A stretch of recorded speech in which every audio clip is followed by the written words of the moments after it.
Hi friends, எல்லோருக்கும் வணக்கம். எல்லோரும் எப்படி இருக்கீங்க? நல்லா இருக்கீங்களா? இன்றைக்கி அந்த கதையோட அடுத்த பகுதி தான் பார்க்க போகிறோம். அதுக்கு முன்னாடி நீங்கள் செய்ய வேண்டிய விஷயம் என்ன அப்படின்னு கேட்டிங்கன்னா, மறக்காமல் நம்ம சேனலை சப்ஸ்கிரைப் பண்ணிக்கங்க. கீழே இருக்க பெல் பட்டனையும் கிளிக் பண்ணுங்கள். அப்போ தான் நான் போடுற வீடியோஸ் எல்லாமே உங்களுக்கு உடனுக்குடனே நோட்டிஃபிகேஷன் வரும். ஸோ மறக்காமல் சேனலை சப்ஸ்கிரைப் பண்ணிவிட்டு வீடியோ பாருங்கள் ஃப்ரெண்ட்ஸ். வாங்க நம்ம கதைக்குள்ளே போகலாம். அதுக்கு மறுநாள் நான் என்ன யோசித்தேன்னா, இது மாதிரி நம்ம தங்கச்சி வீட்டுக்கெல்லாம் போக வேணாம். ஏன்னா மாப்பிள்ளை முன்னாடி மாதிரி கிடையாது. அவர் முன்னாடியே இருக்கிற மாதிரி இப்போ நம்மள்ட்ட பேசுகிறது கிடையாது அப்படிங்கிறனால.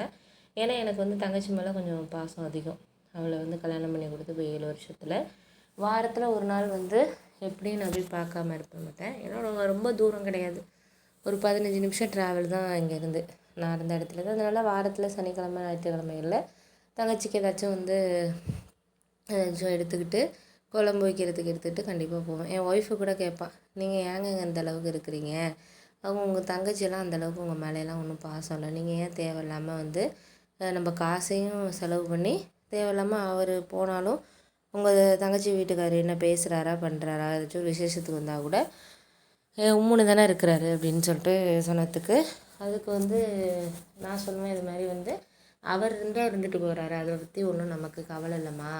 நான் அம்மா போனதுக்கப்புறம் தங்கச்சியை நான் தான் அம்மா மாதிரி வளர்த்து எல்லாமே பண்ணது, கல்யாணம் பண்ணி கொடுத்து எல்லாமே பண்ணேன். அப்படி இருக்கிறப்போ அப்பா இன்றைக்கி இருந்தாலுமே நம்ம கூட இருந்தாலுமே எங்கள் கூட அந்தளவுக்கு தங்கச்சி மேலே அவர் பாசமாக ஒரு இதாக இருக்க மாட்டார்.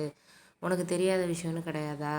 அவர் நம்ம மேலேயே ஒரு இதாக இருக்க மாட்டார். அப்படி இருக்கிறப்போ நம்ம போய் பார்க்கணும் பண்ணணும். அவள் நம்மளை மதிக்கிறா மதிக்கலை, இல்லை நம்ம மேலே பாசமாக இருக்கா இல்லை, அது நமக்கு தேவை கிடையாது.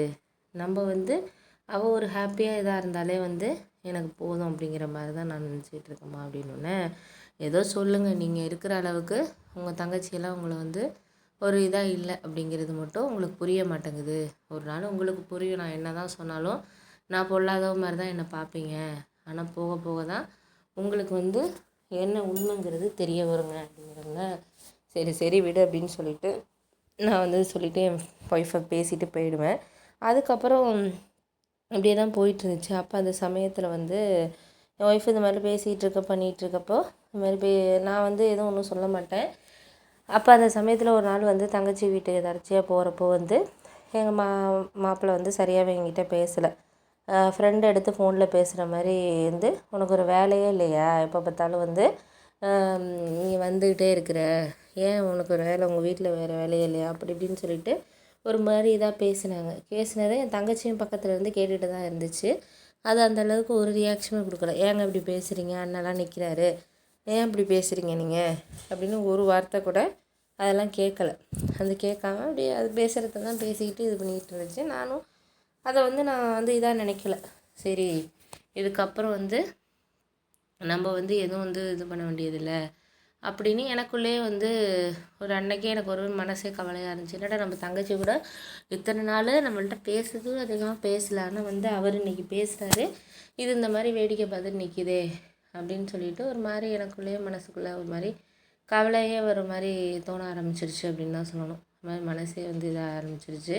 அதுக்கப்புறம் நான் ஒன்றும் சொல்லலை. இதுக்கப்புறம் என்ன ஆனாலும் ஆகட்டும், ஒரு சில விஷயங்களை நம்ம இது பண்ணுறதுக்கு சில விஷயங்கள் நம்மளுக்கு கொஞ்சம் மனசளவில் ரொம்ப இதாக தான் இருக்குது அப்படிங்கிற மாதிரி எனக்கு தோண ஆரம்பிச்சிட்டு, சரி நானும் என்னென்னா அதுக்கப்புறம் ஒரு 2-3 நாளைக்கு ஒழுங்காகவே சாப்பிடலை பண்ணலை.